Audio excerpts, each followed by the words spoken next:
Hello everyone, welcome to my channel Nari English Class បាទសួស្តីបងប្អូនទាំងគ្នាសូមស្វាគមន៍មកកាន់ Channel YouTube របស់ខ្ញុំចា៎ថ្ងៃនេះយើងនឹងមករៀនមេរៀនថ្មីមួយទៀតគឺការប្រើប្រាស់ verb to be ជាមួយនឹងការងារអញ្ចឹងនៅក្នុងមេរៀននេះបងប្អូននឹងដឹងអំពីការប្រើប្រាស់ verb to be ជាមួយនឹងការងារហើយម្យ៉ាងទៀតយើងនឹងមកស្គាល់នៅពាក្យទាក់ទងនឹងការងារបន្ថែមទៀតហើយទី1យើងនឹង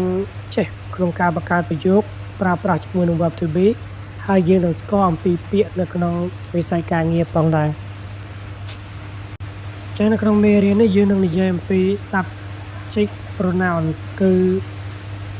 សព្វនាមប្រធានអញ្ចឹងសព្វនាមប្រធាននៅក្នុងភាសាអង់គ្លេសមាន I we you they he she និង it ហើយនៅក្នុងហ្នឹងគឺយើងប្រើប្រាស់ទៅលើ verb to be ផ្សេងៗគ្នាដោយការខ្ញុំបញ្ជាក់ពីមេរៀនមុនអញ្ចឹងឥឡូវយើងទៅមើលប្រយោគទាំងអស់គ្នាហើយបងប្អូនព្យាយាមកត់នៅប្រយោគនីមួយៗចូលក្នុងសៀវភៅហើយអានម្ដងហើយម្ដងទៀតដើម្បីឲ្យយើងចេះចាំទាំងប្រយោគនិងពាក្យអញ្ចឹងទី1គឺ I am a teacher I am a teacher ខ្ញុំគឺជាគ្រូបង្រៀនអញ្ចឹងពាក្យថា teacher នោះគឺគ្រូបង្រៀន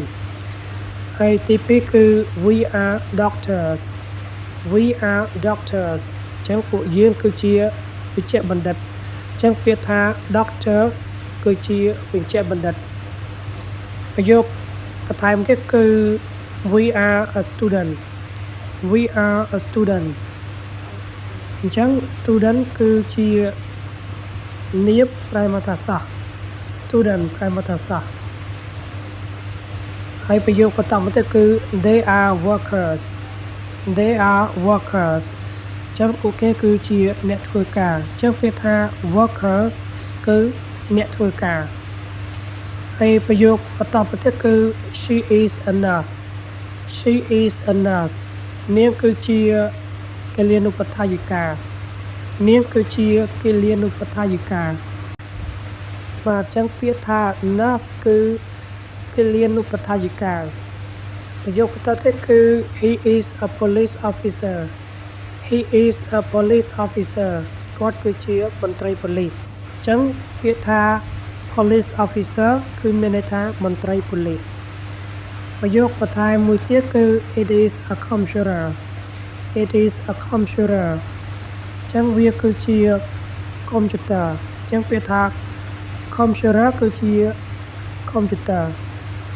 ហើយតើឧទាហរណ៍បន្ថែមទៀតទី1 I am an engineer I am an engineer ខ្ញុំគឺជាវិស្វករទី2គឺ you are a pilot you are a pilot អ្នកគឺជាអ្នកបើកយន្តហោះអញ្ចឹងពាក្យថា pilot គឺជាអ្នកបើកយន្តហោះហើយទី3គឺ she is a chef she is a chef នាងគឺជាមេចុងភៅហើយពាក្យថា chef គឺមេចុងភៅប្រយោគទី4គឺ he is a firefighter he is a firefighter គាត់គឺជាអ្នកពន្លត់អគ្គិភ័យគាត់គឺជាអ្នកពន្លត់អគ្គិភ័យអញ្ចឹងពាក្យថា firefighter មានន័យថាអ្នកពន្លត់អគ្គិភ័យប្រយោគចុងក្រោយគឺទី5 they are musicians they are musicians ពួកគេគឺជាតន្ត្រីករអញ្ចឹងពាក្យថា musicians គឺជាតន្ត្រីករបាទនេះគឺជាប្រយោគដែលយើងប្រើប្រាស់ verb to be ជាមួយនឹងវិស័យការងារឬក៏មុខរបរអញ្ចឹងបងប្អូនអាចព្យាយាមអានម្ដងហើយម្ដងទៀតហើយកត់ចូលក្នុងសៀវភៅដើម្បីឲ្យយើងចេះចាំបន្ថែមទៀតហើយនៅខាងក្រោមនេះគឺចឹងដូចខ្ញុំបញ្ជាក់សារមុនចឹង am គឺយើងប្រើបានជាមួយនឹង subject pronouns I ហើយ is យើងប្រើបានជាមួយនឹង she he និង it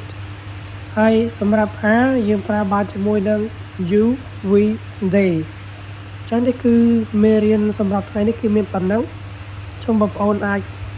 កត់ហើយអានម្ដងហើយម្ដងទៀតដើម្បីឲ្យយើងចេះចាំកាន់តែច្បាស់សម្រាប់វីដេអូមានប៉ុណ្ណឹងហើយបងប្អូនសូមជួយ like share និង subscribe ដើម្បីទទួលបានវីដេអូបន្ថែមទៀតអរគុណច្រើន